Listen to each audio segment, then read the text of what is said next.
Gracias, en primer lugar, a la Comunidad de Madrid y a la Universidad Politécnica por darme la oportunidad de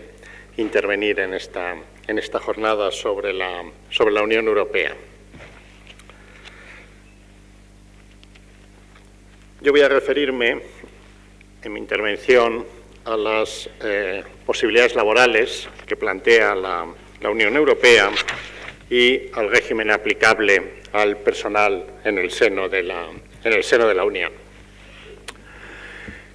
Ya en la sesión de intervención se ha hecho referencia al interés que reviste el trabajo en la Unión Europea, un interés del que yo mismo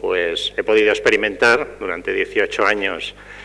trabajé como funcionario en la Secretaría General del Consejo y en ese mundo como decía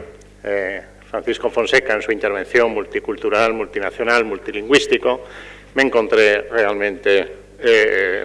un gran grado de satisfacción. En la Unión Europea trabajan en la actualidad no esos 46.347 personas a las que se hace referencia este año en el presupuesto de la Unión Europea. El presupuesto de la Unión fija cada año la plantilla de efectivos de la Unión. Evidentemente, hay una cantidad algo menor de personas trabajando en estos momentos en las instituciones, puesto que hay puestos vacantes, y de ahí la convocatoria, por ejemplo, que se hace en la actualidad.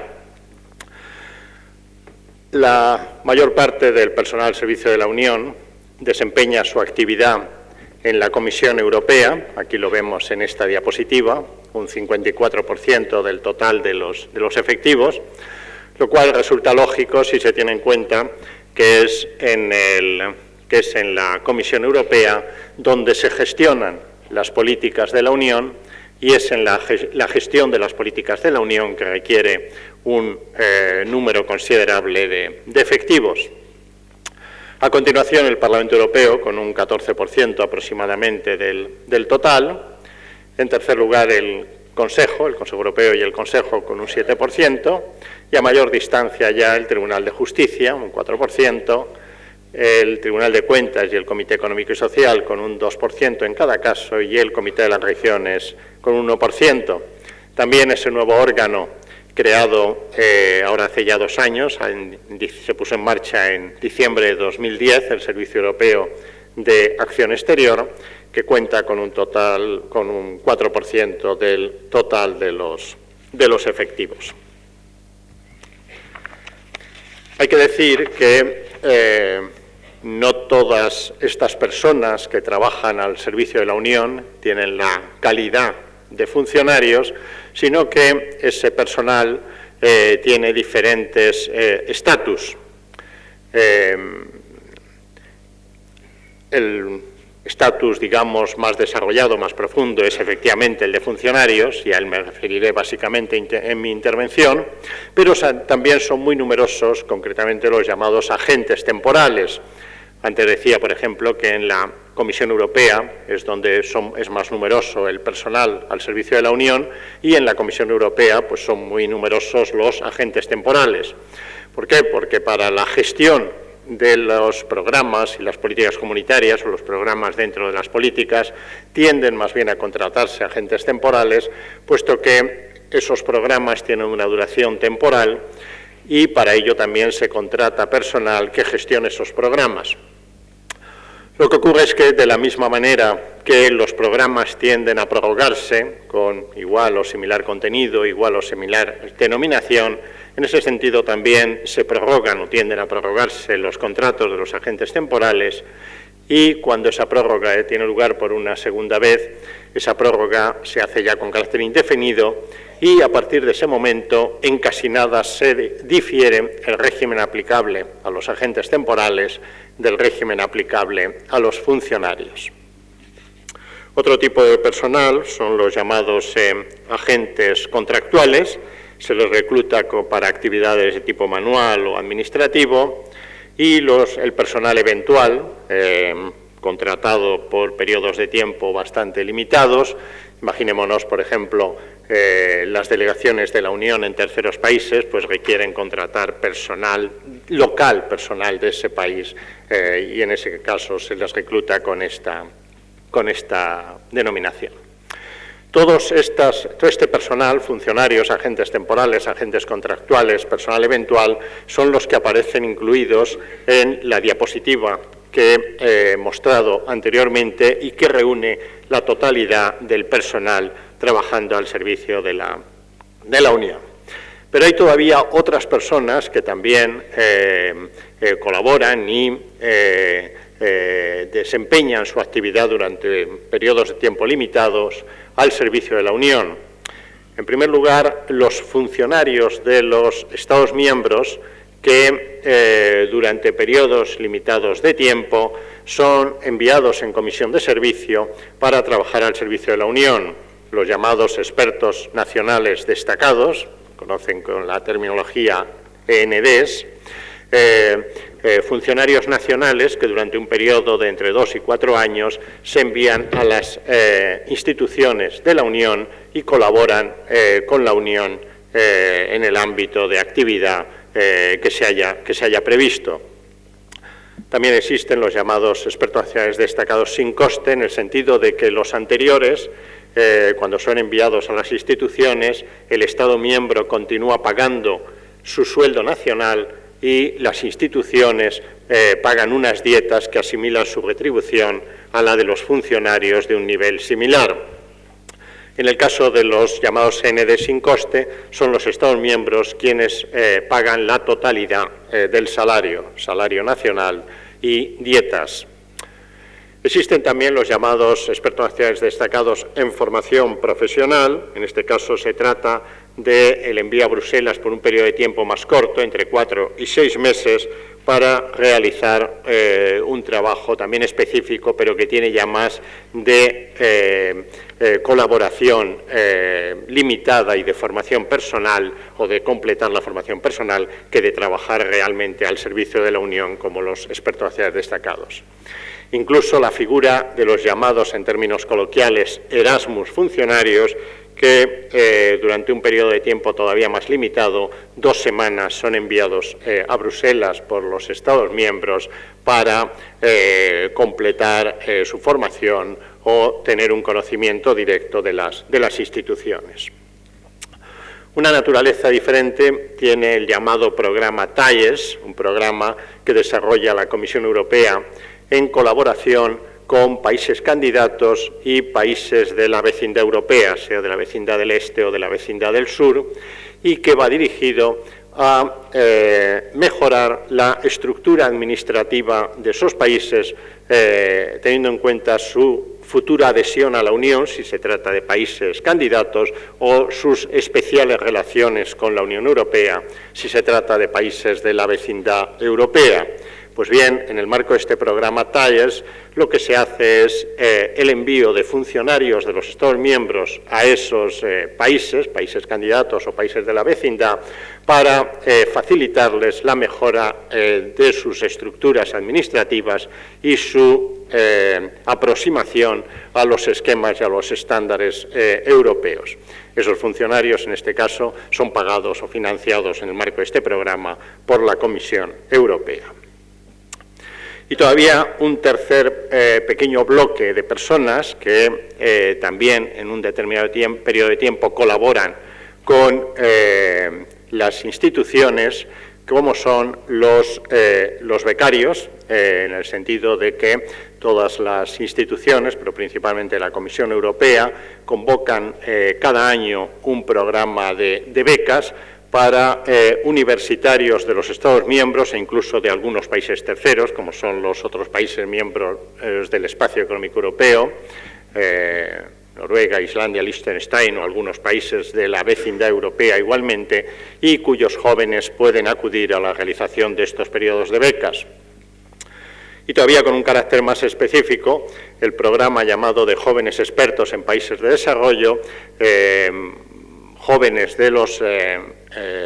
Estados miembros que son enviados por un periodo de tiempo también limitado a delegaciones de la Unión Europea en países en vías de desarrollo para que durante el periodo de tiempo en el que se encuentran esas delegaciones colaboren con los trabajos de la delegación en actividades propias del ámbito de la política de cooperación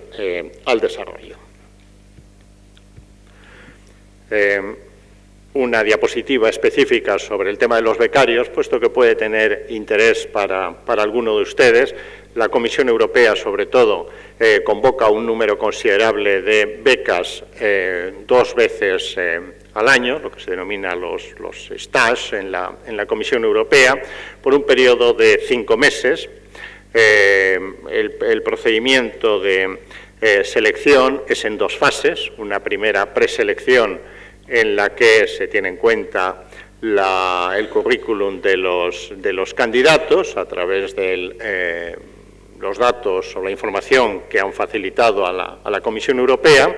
y en esa preselección da lugar a la elaboración de lo que se conoce un libro azul simplemente por sus tapas, en el que figuran más o menos un 200% del número previsible de becarios que se van a seleccionar finalmente. Ese libro azul se circula luego, en el caso de la Comisión Europea, por las diferentes direcciones generales de la Comisión, para que las direcciones generales seleccionen dentro del libro azul candidatos de manera definitiva. Cuando yo hablo de este tema, siempre menciono, y así aparece en la diapositiva que les estoy mostrando, que cuando alguien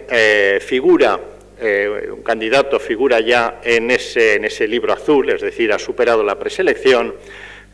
resulta oportuno que lleve a cabo lo que llamaría una actitud proactiva, en el sentido de vender, entre comillas, su candidatura en aquellas direcciones generales en las que estuviera interesado, entendiendo por tal, en definitiva, pues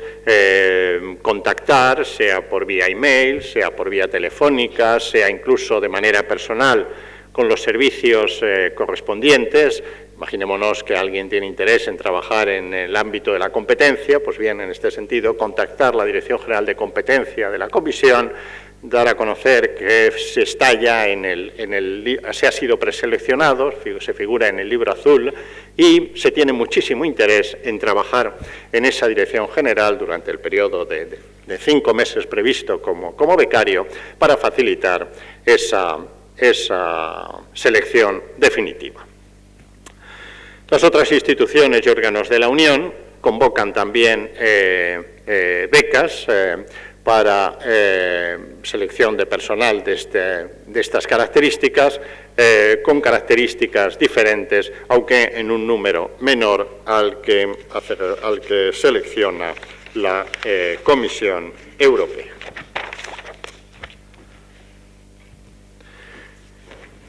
Y ahora ya una referencia al régimen aplicable al personal al servicio de la Unión, concretamente a los funcionarios, aunque todo lo que yo menciono en relación con los funcionarios es también de aplicación a los agentes temporales, con la salvedad, como decía al principio, de la temporalidad de estos últimos. A los funcionarios, y es en todo caso el régimen que interesa, puesto que si tenemos en cuenta la convocatoria que acaba de realizarse, la convocatoria es para el reclutamiento de funcionarios. A los funcionarios se les aplica desde el año 68 un reglamento en el que se incluye lo que se denomina el Estatuto Único de los Funcionarios. Un estatuto que sigue siendo actualmente de aplicación, aunque ha sido sometido a multitud de modificaciones ulteriores. Concretamente, todos los años es objeto de modificación, aunque solo sea, y es importante, para modificar el nivel salarial, adaptar el salario cada año. Pero son otras muchas las modificaciones que han tenido y que tienen lugar. Concretamente, una reforma importante del Estatuto tuvo lugar en el año 2004, para llevar a cabo una modernización del régimen aplicable a los funcionarios.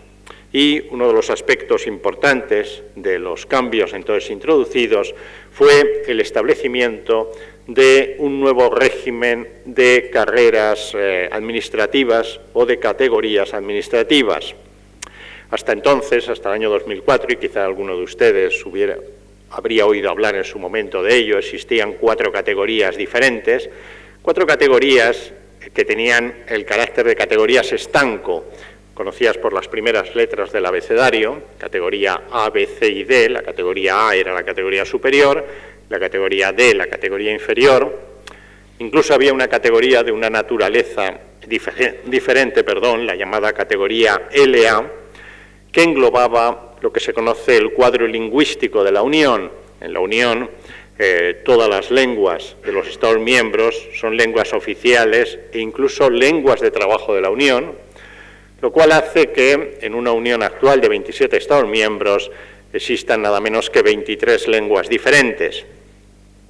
Entonces esto hace que la Unión cuente con un verdadero ejército de traductores, intérpretes, los llamados también juristas lingüistas, que justificaron en su momento la existencia de una categoría específica de funcionarios para englobar a todas esas personas, la categoría LA.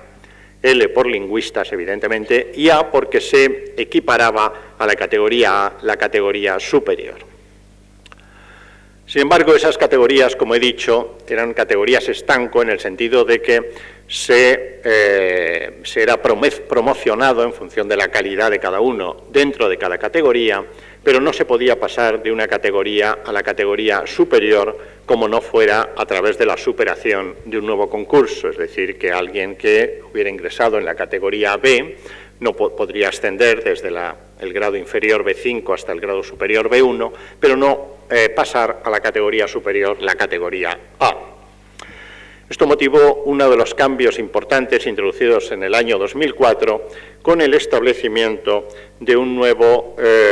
sistema de carreras y un nuevo sistema de categorías donde se establecieron dos únicas categorías, la categoría o llamada función de administradores y la de asistentes. Los administradores, a la que corresponden las funciones de dirección, concepción, estudio, y para cuyo acceso se requiere nivel universitario o formación profesional equivalente, la función de asistentes, a la que corresponden funciones de aplicación, ejecución o técnica, y para cuyo acceso se requiere una formación de nivel de enseñanza secundaria. Pero lo más característico era que estas categorías o funciones aparecen incluidas en una única escala de grados que van desde el grado 1 hasta el grado 16 y imbricadas en dichos grados. Aquí, como no sé si se verá esta diapositiva, probablemente de manera difícil, pero vemos que los grados van desde el grado 1 hasta el grado 16, el 1 inferior, el 16 el superior. A la función de asistente le corresponden los grados 1 hasta el grado 11, a la función de administradores desde el grado 5 hasta el grado 16, pero desde el grado 5 hasta el grado 11 confluyen la función de asistente y la función de administrador. Es decir, cuando alguien supera una posición, ahora sabemos, ya se ha explicado, que se han convocado concursos para el reclutamiento de administradores en los grados AD5 y AD7, hay administradores con grados muy superiores al de estos administradores. Cada grado aparece subdividido en bienios, que viene a ser algo similar a los trienios en España, pero con una diferencia importante, que estos bienios tienen una entidad económica algo mayor que los trienios en nuestro país.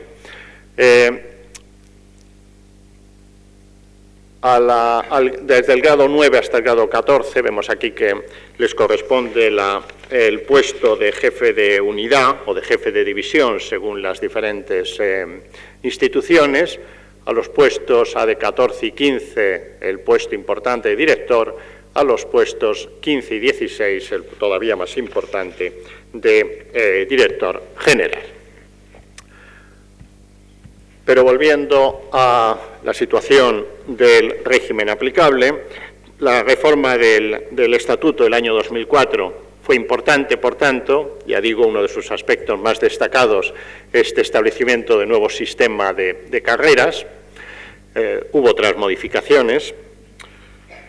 y, ulteriormente, sin que haya sido una reforma del Estatuto en sí, pero sí conviene mencionar las reformas importantes que tuvieron lugar hace ahora 2 años, en 2010, en el procedimiento de selección de funcionarios y que se refleja en el contenido de la exposición que acabamos de escuchar de Ulrike Mangold. El objetivo de esa reforma del procedimiento de selección fue, en primer lugar, abreviar los procesos de selección. Anteriormente se demoraban muchísimo en el tiempo, y cuando digo muchísimo quiero decir desde el día de la publicación hasta el día del establecimiento de la lista de reserva, podían quizá llegar a pasar hasta 2 años. Ahora se trata de que el proceso de selección tenga una duración menor de 1 año.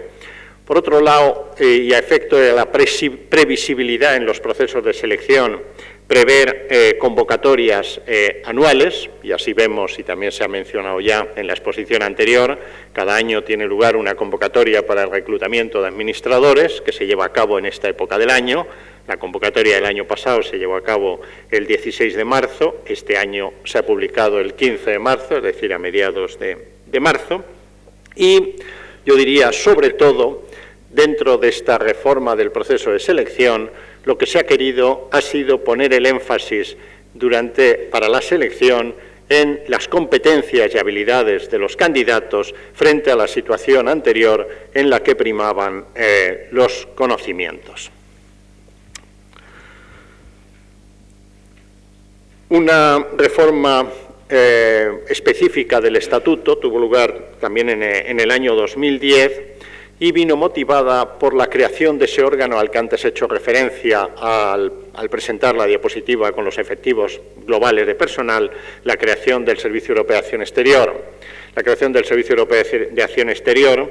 es una de las decisiones del Tratado de Lisboa, con la novedad desde el punto de vista de personal de incluir una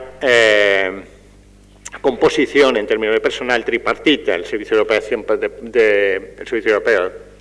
de Acción Exterior se compone con personal procedente de la Comisión Europea, personal procedente de la Secretaría General del Consejo y la gran novedad,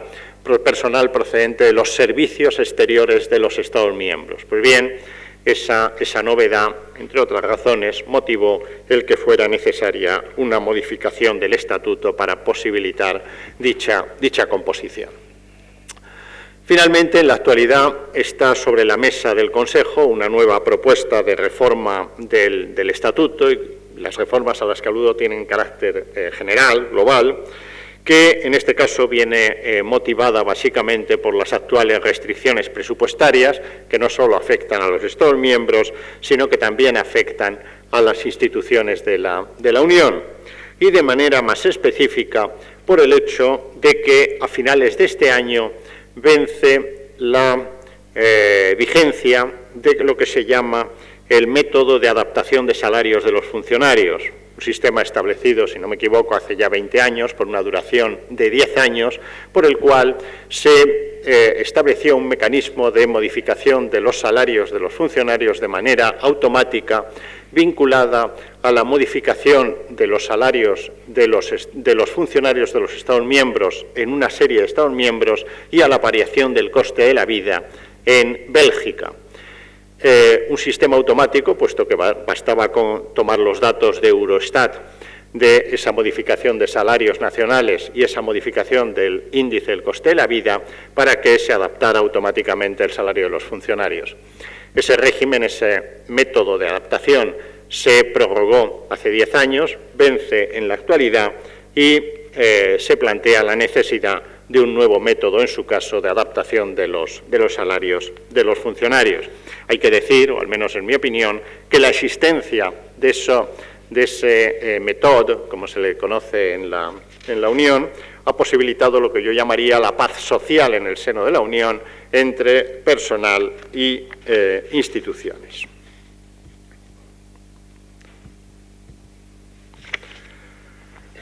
Unas referencias de carácter general en relación con el acceso al funcionariado, aunque la mayoría de las cosas que podría decir ya las ha mencionado Ulrike Mangold en la intervención anterior. Cuando hablamos de acceso al funcionariado, hablamos de selección por la vía del concurso. Esta es la única vía de acceso al funcionariado. Hay una excepción para los funcionarios de grado superior, el grado AD15 y AD16, correspondiente al director general. Normalmente se accede a esos grados por promoción interna y, por tanto, quien accede a esos grados por promoción interna en su día supera un concurso, pero también excepcionalmente se puede ser reclutado directamente desde el exterior y acceder a esos grados por esa vía. Esto ocurre normalmente cuando tienen lugar ampliaciones de la Unión para posibilitar el acceso de nacionales de esos Estados miembros a estos puestos de alto nivel, pero ya digo, el sistema normal es la promoción interna. Los concursos, por tanto, pueden ser para el reclutamiento de generalistas, son los más numerosos, y un ejemplo es el que acaba de ser convocado, o en ocasiones también para el reclutamiento de especialistas, lingüistas, científicos o personal de grados no en la base AD5, AD7 o en el grado asistentes a ST1, a ST2, sino excepcionalmente para reclutamiento de personal en otros grados superiores cuando la vacante existente, ya digo, excepcionalmente no pudiera cubrirse por otras vías. Algunas características de los concursos de la Unión. Una primera, y que diferencia notablemente el régimen de selección de funcionarios en la Unión respecto al régimen de oposiciones, por ejemplo, en España. Cuando en España alguien tiene vocación por el servicio público y, por tanto, se plantea el acceso al mismo a través de también la única vía, la superación de unas oposiciones, decide a qué oposición se va a presentar, y cuando esa oposición se publica en el Boletín Oficial del Estado, inmediatamente se acude no al articulado del texto de la orden ministerial, sino al anejo, donde viene el temario de la oposición, puesto que se es consciente que la actividad sucesiva del candidato va a ser enclaustrarse durante 1 o 2 años para estudiar ese temario, sabiendo que si se conoce el temario, si se domina el temario, se tendrán grandes oportunidades de superar la oposición; si no se conoce, no se tendrá ninguna. En el caso de la Unión Europea, la situación es diferente. En la convocatoria no hay un temario de la oposición, y esto lo han visto quienes hayan consultado la convocatoria del pasado día 15, sino una serie de informaciones generales sobre los ámbitos de la convocatoria, en el caso de concursos de carácter general, como es el presente, y algunas indicaciones adicionales sobre conocimientos lingüísticos y poca cosa más. Es decir, que no hay un temario que hay que preparar, sino que se acude a la oposición, yo diría, con el background general de conocimientos de cada candidato. Algo que yo diría resulta mucho más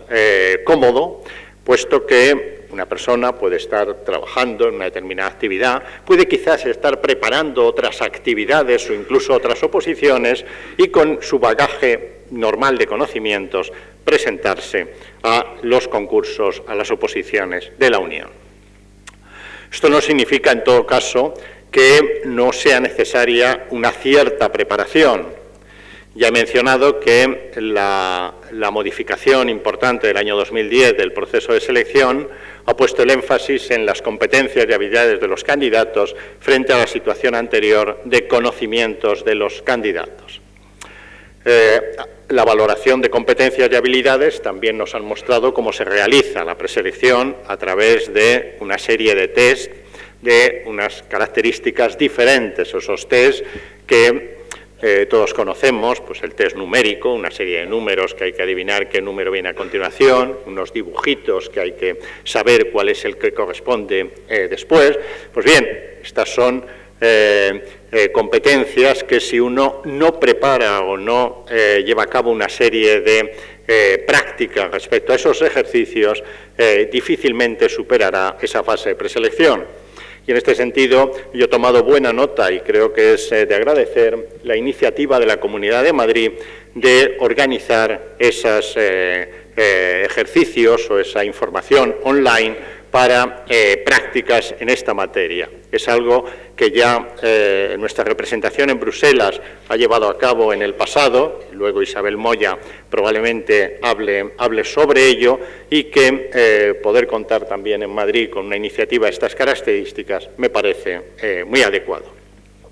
Es indudable también, para quien supera la preselección, que para las pruebas sucesivas se requiere también, independientemente de del background propio de conocimientos, unos ciertos conocimientos sobre la Unión Europea.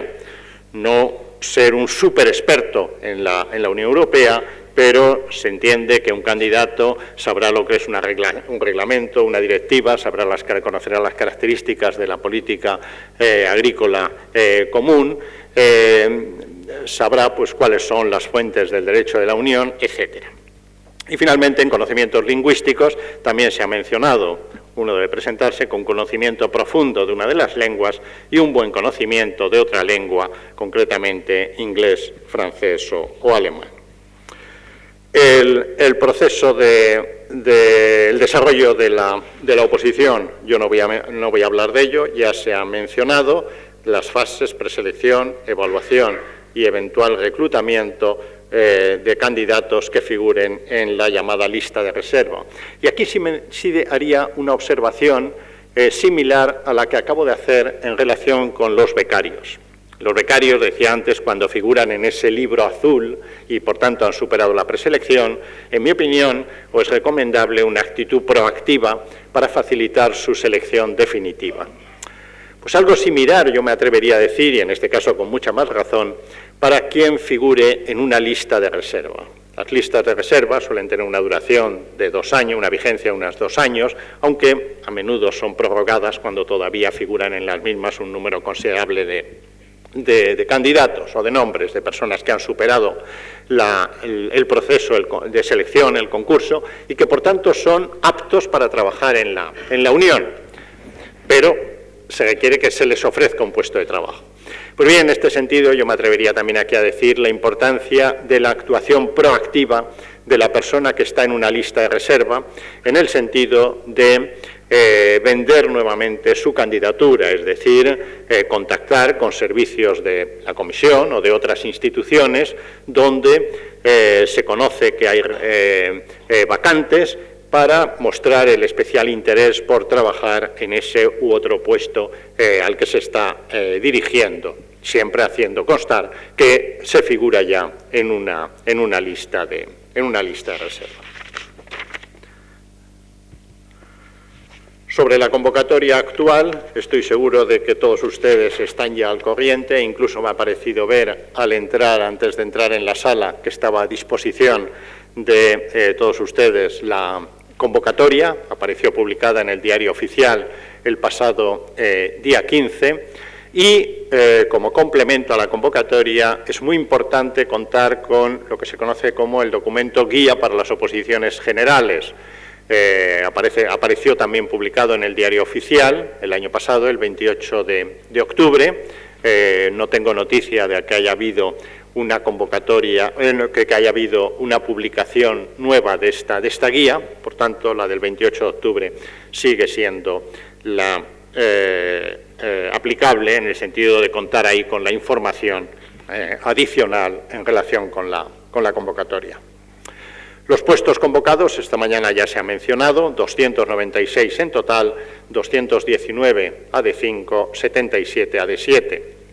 Los más numerosos en el ámbito de Administración Pública Europea, 76 AD5, 38 AD7.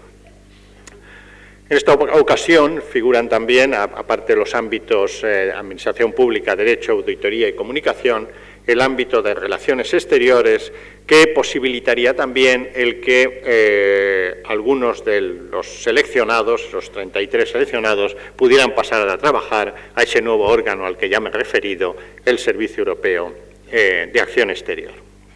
El plazo de presentación de candidaturas hasta el próximo día 17. Una última referencia, en el Estatuto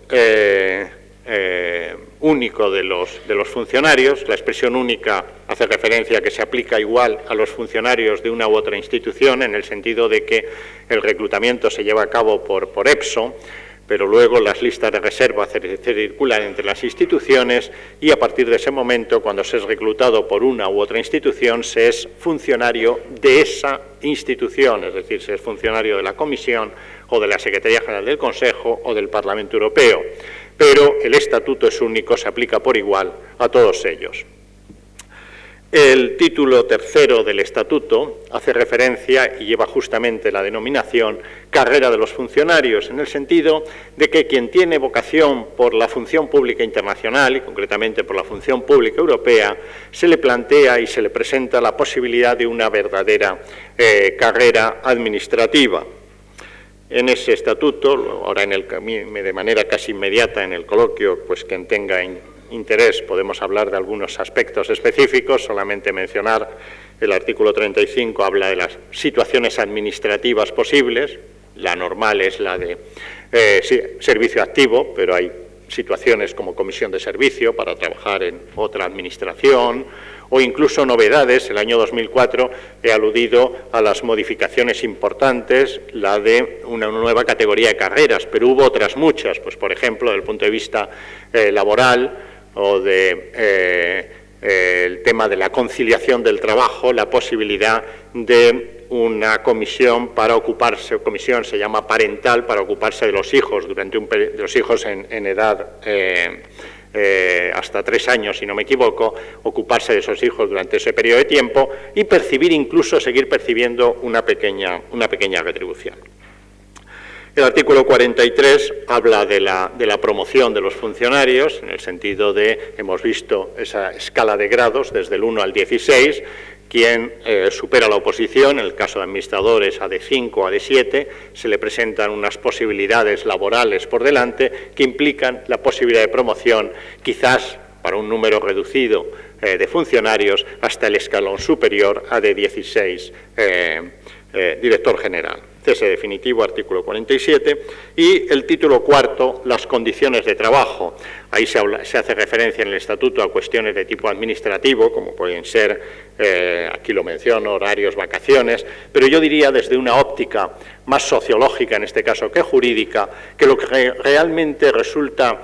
atractivo del trabajo en el seno de la Unión es aquello a lo que se hacía referencia en la sesión de inauguración, y ya lo he mencionado, por Francisco Fonseca, el director de la Oficina de Prensa en Madrid, de la Comisión Europea, ese carácter, ese hecho de trabajar en un ámbito multicultural, multilingüístico, multinacional, algo que quizás en un primer momento representa un cierto hándicap, es decir, significa trabajar en otras lenguas, pero que muy pronto se supera ese pequeño hándicap y resulta realmente atractivo, resulta realmente interesante. Participar en un concurso significa, en todo caso, no una preparación específica, sí unos ciertos conocimientos, he mencionado en el ámbito europeo. Las universidades incluyen esta formación en muchos de sus programas de estudios. El programa Erasmus lo conocen ustedes y ha sido y sigue siendo un gran éxito, posibilidad de trabajar en otros países, y es algo que facilita a lo mejor en su día una eventual incorporación a la Unión. En España son numerosos los cursos sobre la Unión Europea. No renuncio a mencionar, dado que procedo y trabajo en el Ministerio de Asuntos Exteriores, el curso sobre la Unión Europea de la Escuela Diplomática, un curso que en la actualidad va por su edición número 105, es decir, se puso en marcha hace varios años antes de la adhesión de España a a la Unión Europea, y son numerosos otros cursos diferentes, quizá la mención de manera específica al curso del Colegio Europa de Brujas, con sus 3 vertientes: administrativa, jurídica y económica. Aquí algunos enlaces de interés, pero quizás sobre esta materia Isabel Moya vaya también a hacer una referencia, especialmente al enlace con la web de la REPER y la web de EPSO. Yo, por mi parte, creo que voy a poner punto final a mi intervención, puesto que será más importante o más interesante para ustedes lo que pueda ser la eventual respuesta a sus posibles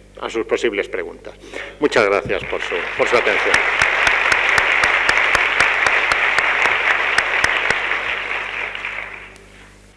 Bueno, como vamos un poco justos de tiempo, vamos a tener 2 preguntas.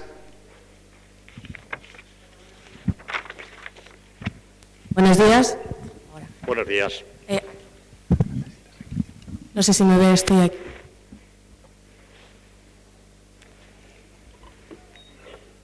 Bueno, quería preguntarle si, como en el pasado en otras convocatorias, el criterio de una cuota de nacionales de los Estados miembros sigue vigente. Es decir, si nos presentamos muchos españoles para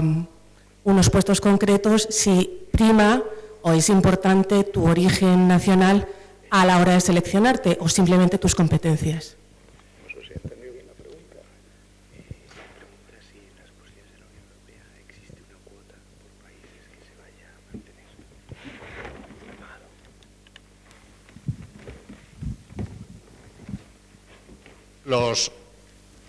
Los funcionarios de la Unión efectivamente proceden de los Estados miembros y se requiere, como se ha dicho también antes, una de las condiciones mínimas, ser nacional de alguno de los 27 Estados miembros. Sin embargo, no existen cuotas nacionales, es decir, que una característica de los concursos se basan en el principio de no discriminación sexual, no discriminación por nacionalidad, no discriminación en otro sentido, es decir, que cualquiera puede presentarse a cualquier concurso, incluso yo diría, cuando hay convocatoria de concursos para reclutamiento de lingüistas, imaginémonos intérpretes de lengua danesa, ese concurso para reclutamiento de intérpretes de lengua danesa se abre a nacionales de todos los Estados miembros. Es evidente que la mayoría de los candidatos tendrán la nacionalidad danesa, pero nada impide a un español con un muy buen conocimiento de la lengua danesa, por unas u otras razones, presentarse a ese concurso. Entonces, ya digo, los concursos se basan en el principio de no discriminación y no existen cuotas nacionales. Ahora bien, lo que sí hay es el principio no escrito, del que se habla, del llamado equilibrio geográfico. Es algo que no está puesto negro sobre blanco en ningún lugar, pero que trata de respetarse en el sentido de tratar de que el número de funcionarios de cada nacionalidad refleje de manera más o menos aproximativa la importancia en términos de población de cada uno de los Estados miembros. Esto, ya digo, es un principio no escrito, es algo que se pretende de una manera muy aproximativa, lo que no quita para que, por ejemplo, pues el número de belgas o luxemburgueses sea muy superior a lo que representa la población de estos países en el seno de la Unión, pero el hecho de que las instituciones de la Unión estén básicamente en dichos estados implica esa mayor presencia. En todo caso, este principio del equilibrio geográfico, los Estados miembros son muy celosos de su respeto, especialmente en los grados superiores de cada categoría, de la categoría de administradores, es decir, allí donde estamos hablando de jefes de unidad, directores, no digamos directores generales, sí se pretende que el número de los mismos refleje la importancia de los Estados miembros en términos de población respecto a los Estados miembros, respecto al total de la Unión. Buenos días. Buenos días. Mi pregunta era sobre los becarios. Si entras como becario en la Unión Europea, ¿es luego posible quedarte como trabajador eventual o temporal o contratado? Si alguien está como becario, ¿puede luego continuar? Sí, esa es la pregunta. No, es decir, el proceso de selección de los becarios es estrictamente en calidad de tales. Es decir, que si se supera la selección se va a trabajar, en el caso de la Comisión Europea, durante 5 meses en la Comisión, y cuando termine ese periodo de 5 meses se ha terminado el stage, el periodo de la beca, y no se continúa en la institución. Lo que ocurre es que hay muchos becarios que tienen efectivamente interés por continuar y trabajar en las instituciones. Entonces, estar trabajando como becario significa estar, yo diría, en términos informales, en una situación bastante interesante para tener un mejor conocimiento de la Unión, un mejor conocimiento de los procedimientos de las instituciones, y en este sentido son muy numerosos los becarios que en un determinado momento se presentan como candidatos a los concursos que convocan la Unión, y por sus específicas características, pues a lo mejor tienen buen conocimiento de cómo se lleva a cabo la preselección, esto que yo mencionaba antes, de conocimiento de esas pruebas, de esos test, y acaban siendo muy numerosos los candidatos que superan la oposición y que en su momento han estado trabajando como becarios en una u otra institución. Esta es la razón de la que en mi intervención yo he querido incluir justamente una referencia específica a los becarios. No he mencionado esto que constituye ahora mi respuesta a su pregunta, pero yo sí animaría también pues, a los más jóvenes de entre ustedes también a plantear candidaturas para la realización de una beca, quizá con la idea última. Es muy importante, yo siempre digo, saber lo que se quiere. Entonces hay que evitar esa situación que a veces se da del cursillista de profesión, es decir, que hace muchos cursos, que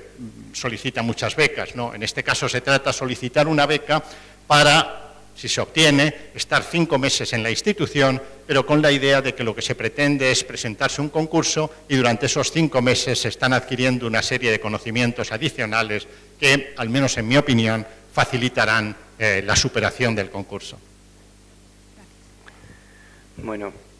vamos a hacer un pequeño descanso. Muchas gracias, Enrique. En el descanso, como estaremos por aquí, pues bueno, si alguien tiene alguna pregunta, empezaremos a las 12:05 en punto, porque bueno, luego quedan todavía 4 ponencias y si no, pues vamos a ir muy justos. Muchas gracias. Si quedara alguna pregunta todavía, yo estoy a su disposición, a la disposición de cualquiera de ustedes. Gracias.